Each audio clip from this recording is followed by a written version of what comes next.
தந்தை, மகன், தூய ஆவியாரின் பெயராலே. நம் ஆண்டவராகிய இயேசு கிறிஸ்துவின் அருளும் கடவுளின் அன்பும் தூய ஆவியாரின் நட்புறவும் உங்கள் அனைவரோடும் இருப்பதாக. சகோதர சகோதரிகளை, தூய மறை நிகழ்வுகளை கொண்டாட நாம் தகுதி பெறும் பொருட்டு நம் பாவங்களை ஏற்றுக்கொள்வோம். எல்லாம் வல்ல இறைவனிடமும்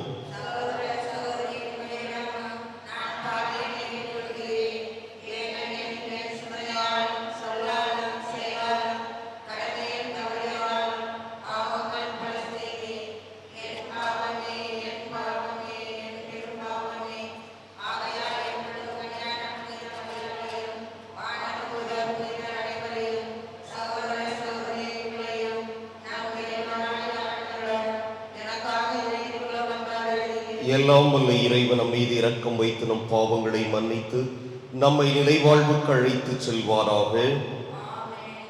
மன்றாடுவோமாக. இறைவா, உம்மையும் பிறரையும் அன்பு செய்வதில் திருச்சட்டத்தின் எல்லா கட்டளைகளும் அடங்கியிருக்க செய்தீரே. உம் கட்டளைகளை கடைபிடிக்கும் நாங்கள் முடிவில்லா வாழ்வுக்கு வந்து சேரும் தகுதி பெற எங்களுக்கு அருள்வீராக. உம்மோடு தூய ஆவியாரின் ஒன்றிப்பில் இறைவனாய் என்றென்றும் வாழ்ந்து ஆட்சி செய்கின்ற அவர் வழியாக உம்மை மன்றாடுகின்றோம். முதல் வாசகம். ஞாயிறு தோன்றுகின்றது, மறைகின்றது, பிறகு தன் இடத்திற்கு விரைந்து சென்று மீண்டும் தோன்றுகின்றது. சபை உரையாளர் நூலிலிருந்து வாசகம். அதிகாரம் 1, இறை வார்த்தைகள் 2 முதல் 11 வரை. வீண், முற்றிலும் வீண் என்கிறார் சபை உரையாளர். வீண், முற்றிலும் வீண், எல்லாமே வீண். மனிதர் தம் வாழ்நாள் முழுவதும் பாடுபட்டு உழைக்கின்றனர்.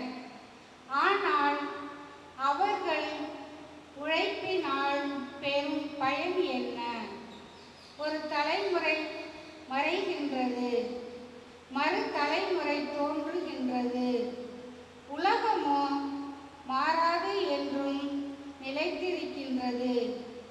ஞாயிறு தோன்றுகின்றது, ஞாயிறும் மறைகின்றது, பிறகு தன் இடத்திற்கு விரைந்து சென்று மீண்டும் தோன்றுகின்றது. தெற்கு நோக்கி காற்று வீசுகின்றது, பிறகு வடக்கு நோக்கி திரும்புகின்றது. இப்படி சுழன்று சுழன்று வீசி தன் இடத்திற்கு திரும்புகின்றது. எல்லா ஆறுகளும் ஓடி கடலோடு கலக்கின்றன. எனினும் அவை ஒருபோதும் கடலை நிரப்புவதில்லை. மீண்டும் ஓடுவதற்காக உற்பத்தியான இடத்திற்கே திரும்புகின்றன. அனைத்தும் சலிப்பையே தருகின்றன. அதை சொற்களால் எடுத்துரைக்க இயலாது. எவ்வளவு பார்த்தாலும் கண்ணின் ஆவல் தீர்வதில்லை. எவ்வளவு கேட்டாலும் காதில் வேட்கை தணிவதில்லை. முன்பு இருந்ததே பின்பும் இருக்கும், முன்பு நிகழ்ந்தது பிறகும் நிகழும். புதியது என்று உலகில் எதுவுமே இல்லை. ஏதேனும் ஒன்றை பற்றி இதோ இது புதியது என்று சொல்லக்கூடுமா? இல்லை. அது ஏற்கனவே தமது காலத்திற்கு முன்பே பல்லாயிரம் ஆண்டுகளாக இருப்பதாயிற்றே. முற்காலத்தை வரை பற்றிய நினைவு இப்போது யாருக்கும் இல்லை. அவ்வாறே வரும் காலத்தவருக்கும் தமக்கு முந்திய காலத்தவரை பற்றிய நினைவு இருக்கப் போவதில்லை.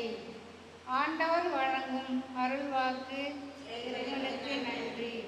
பதிலுரை பாடல். பல்லவி. என் தலைவரே, தலைமுறை தோறும் நீரே எங்கள் புகலிடம். என் தலைவரே, தலைமுறை தோறும் நீரே எங்கள் புகலிடம். மனிதரை புழுதிக்கு திரும்பிடச் செய்கின்றீர், மானிடரை மீண்டும் புழுதியாக்குங்கள் என்கின்றீர். ஏனெனில் 1000 ஆண்டுகள் உம் பார்வையில் கடந்து போன நேற்றைய நாள் போலவும் இரவின் ஒரு சாமம் போலவும் உள்ளன. பல்லவி. என் தலைவரே, தலைமுறை தோறும் நீரே எங்கள் புகலிடம். வெள்ளமென மானிடரை வாரிக்கொண்டு செல்கின்றீர், அவர்கள் வைகரையில் முளைத்தெழும் புல்லுக்கு ஒப்பாவர். அது காலையில் தளிர்த்து பூத்து குலுங்கும், மாலையில் வாடி காய்ந்து போகும். பல்லவி. என் தலைவரே, தலைமுறை தோறும் நீரே எங்கள் புகலிடம். எங்கள் வாழ்நாட்களை கணிக்க எங்களுக்கு கற்பியும், அப்பொழுது ஞானமிகு உள்ளத்தை பெற்றிடுவோம். ஆண்டவரே, திரும்பி வாரும். எத்துணை காலம் இந்நிலை? உம் ஊழியருக்கு இரக்கம் காட்டும். பல்லவி. என் தலைவரே, தலைமுறை தோறும் நீரே எங்கள் புகலிடம். காலை தோறும் உமது பேரன்பால் எங்களுக்கு நிறைவழியும், அப்பொழுது வாழ்நாளெல்லாம் நாங்கள் களிகூர்ந்து மகிழ்வோம். பல்லவி. தலைவரே, தலைமுறை தோறும் நீரே எங்கள் புகலிடம். அல்லேலூயா, அல்லேலூயா, அல்லேலூயா, அல்லேலூயா. வழியும் உண்மையும் வாழ்வும் நானே, என் வழியாயன்றி எவரும் தந்தையிடம் வருவதில்லை.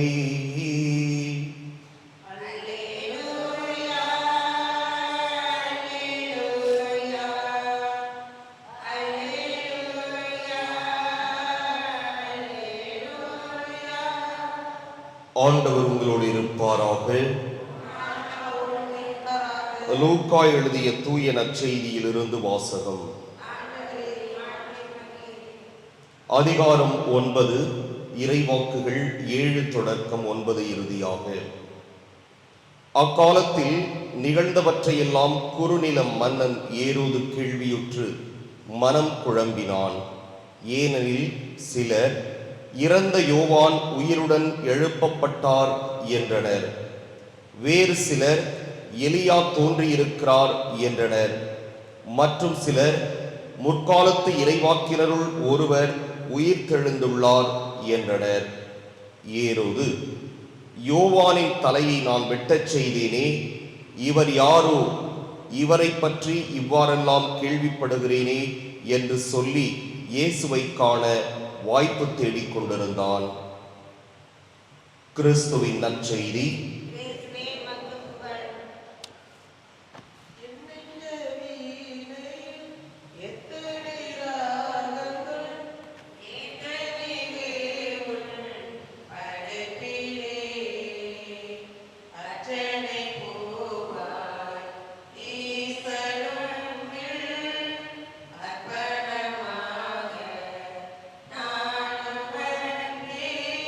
ஆண்டவரை அனைத்துலகங்களை வாழ்த்துப் பெறுவீராக. ஏனில் வல்லமை இது நாம் அப்பத்தை பெற்றுக்கொண்டு நிலத்தின் விளைவு மனித உழைக்கின்ற அந்த அப்பத்தை ஒப்புக் கொடுக்கின்றோம். இது எங்கள் வாழ்வழிக்கு வாக்குவாக மாறும். இறைவன் என்று வாழ்த்துப் பெறுவாராக.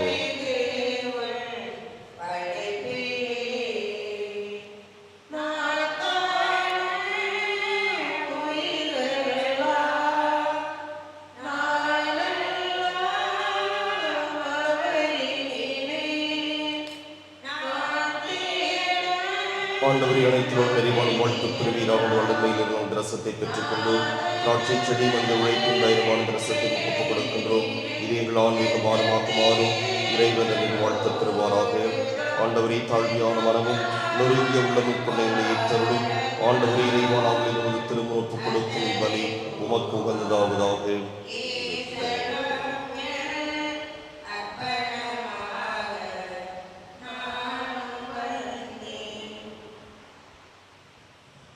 சகோதர சகோதரிகளே, என்னுடையதும் உங்களுடையதுமான இப்பலி எல்லாம் வல்ல தந்தையாக இறைவனுக்கு ஏற்றதாகும்படி மன்றாடுங்கள்.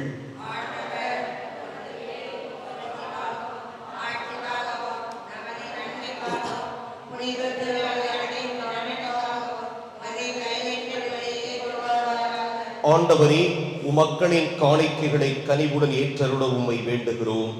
அதனால் நம்பிக்கையோடும் பக்தியோடும் அவர்கள் எவற்றை அறிக்கையிடுகின்றார்களோ அவற்றை விண்ணக அருள் அடையாளங்களால் பெற்றுக்கொள்வார்களாக.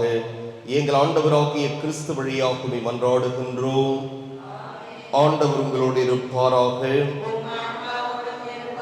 இதயங்களை மேலே எழுப்புங்கள். நாம் இறைவனாகிய ஆண்டவருக்கு நன்றி கூறுவோம். தூயவரான தந்தையே, உம் அன்பார்ந்த மகன் இயேசு கிறிஸ்து வழியாக எந்நாளும் எவ்விடத்திலும் நாங்கள் உமக்கு நன்றி செலுத்துவது மெய்யாகவே தகுதியும் நீதியுமாகும். எங்கள் கடமையும் மீட்புக்கு உரிய செயலும் ஆகும். உம் வார்த்தையால் அவர் வழியாக அனைத்தையும் படைத்தீர். அவரையே மீட்பராகவும் ஈடேற்றுபவராகவும் எங்களுக்கு அனுப்பினீர். அவர் தூய ஆவியால் உடலெடுத்து கன்னிமரியாவிடமிருந்து பிறந்தார். அவர் உமது திருவுளத்தை நிறைவேற்றி புனித மக்களை உமக்கு பெற்றுத்தர தம் கைகளை விரித்து பாடுபட்டார். இவ்வாறு அவர் சாவை வென்று உயிர்ப்பை வெளிப்படுத்தினார். ஆகவே வானதூதரோடும் புனிதர் அனைவரோடும் சேர்ந்து நாங்கள் உமது மாட்சியை புகழ்ந்துரைத்து ஒரே குரலாய் சொல்வதாவது: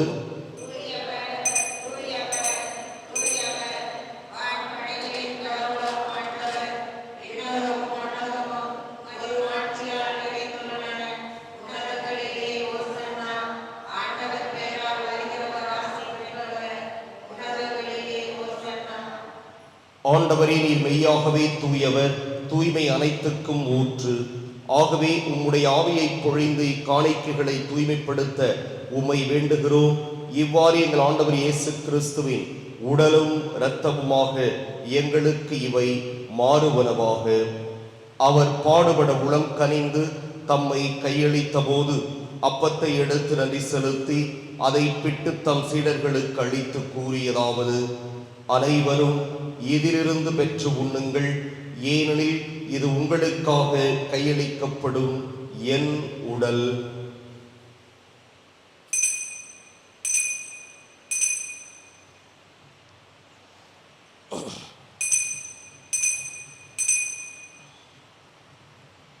அவ்வண்ணமே இரவு விருந்தை அருந்தியபின் கிண்ணத்தையும் எடுத்து மீண்டும் உமக்கு நன்றி கூறி தம் சீடர்களுக்கு அளித்தவர் கூறியதாவது: அனைவரும் இதிலிருந்து பெற்று பருகுங்கள், ஏனெனில் இது புதிய நிலையான உடன்படிக்கைக்கு உரிய என் இரத்தத்தின் கிண்ணம்.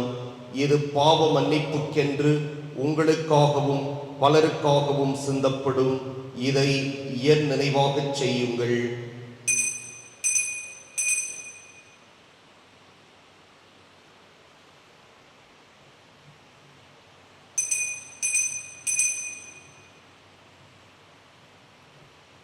நம்பிக்கையின் மறைபொருள்.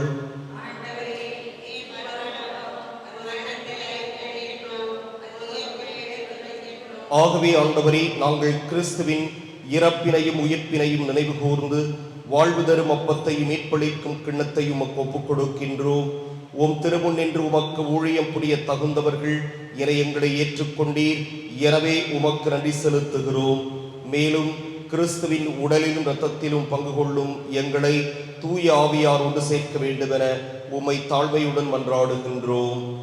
ஆண்டவரே, உலகெங்கும் பரவியிருக்கும் உமது திரு அவையை நினைவு கூர்ந்தருளும். எங்கள் திருத்தந்தை பிரான்சிஸ், எங்கள் ஆயர் சகாயராஜ், எல்லா திருநிலையினராக அனைவரோடும் உமது திரு அவை அன்பில் நிறைவு பெறச் செய்தருளும். மேலும் உயிர்த்தெழும் எதிர்நோக்குடன் துயில் கொள்ளும் எங்கள் சகோதரர் சகோதரிகளையும் இறந்தோர் அனைவரையும் இரக்கத்துடன் நினைவு கூர்ந்து